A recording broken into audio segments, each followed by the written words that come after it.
Hello, this is me on the maxproud channel, and those of you who are familiar with my bases and some of the videos I've done, I did a whole video on my SX bass collection. Well, there I want to give a shout out to a fan of mine. He's goes by the handle M Buckhannon. That's MBUCKHANNON. Who gave me the idea for this little video. He wanted to know if I could do a little video on a small Squier collection that I have. I said, sure, why not? Let's do it. This little beauty right here is one of the high-end Squier basses. It's the Squier Bass 5. It is an all-white bass with a very nice preamp in it. Costs a little over $350 at the time. I don't know what they are now. It's unusual that it's a white version of this bass, this 5-string, and this fretboard that it has here is made of a material. I take it sort of like a polymer material, actually, called ebonol, making for a very bright and punchy sound on this 5-string jazz bass. Like I said, it comes in this white color, and I snatched it up because there were like I think a limited number of them out there at the time. They basically now make this bass in a sort of what do you call it? Total black finish, where the whole bass is just about blacking out except for the silver hardware on it. And they also make a sunburst, red and yellow sunburst color. The white ones, they're really hard to find now. They're kind of non-existent. They didn't really rush those in production like they did the other two and keep them going. So I was glad I snatched this one up because it's kind of rare now.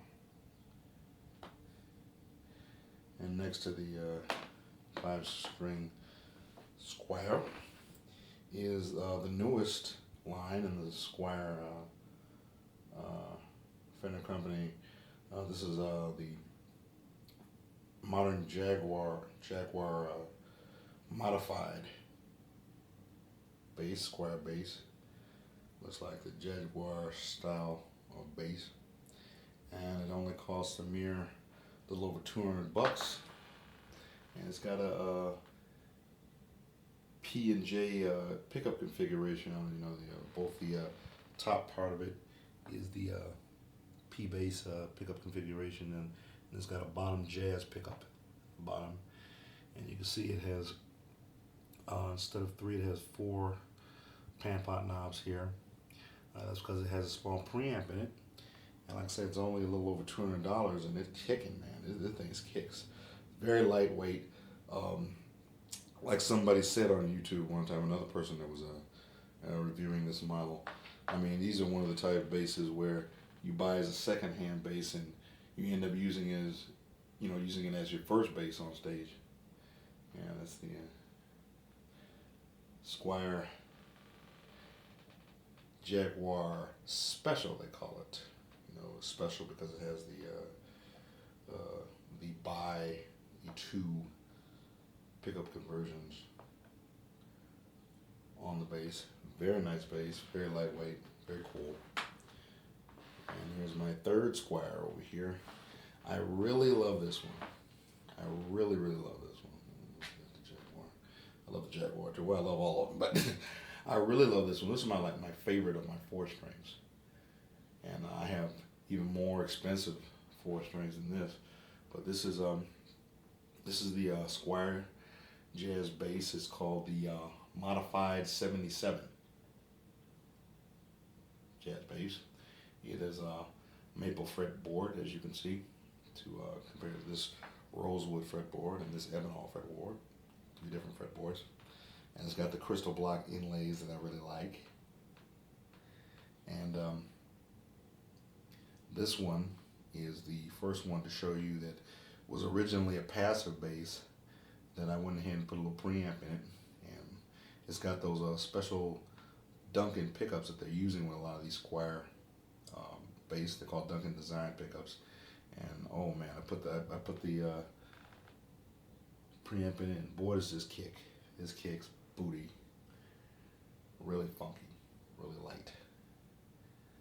And that's the Squier modified 1977 jazz bass.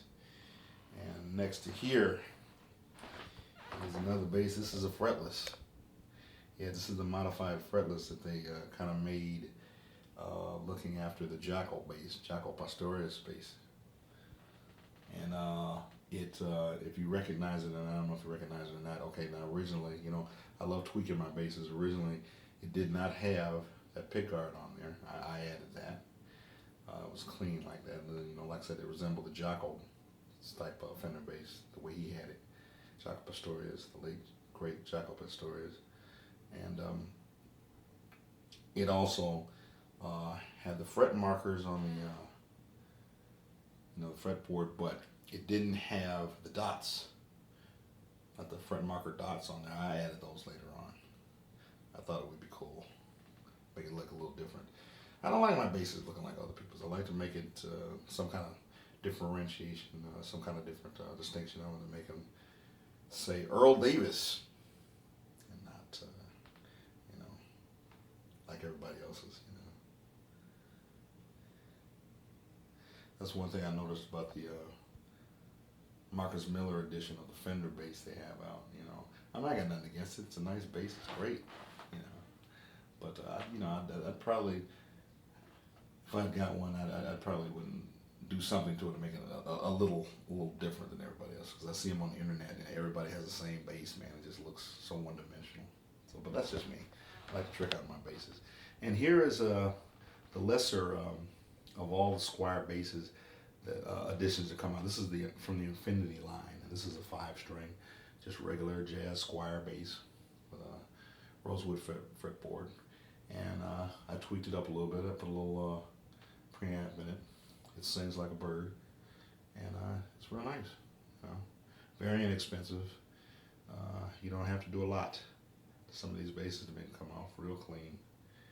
Yeah, so this is all my much smaller collection of basses than the SX basses. I got a lot of those, mostly because well, they're cheaper. These are my 5 Squier basses, and thanks to M. Buckhannon for giving me the idea of showing these off a little bit to you. And this is the Max Proud channel, and see you soon.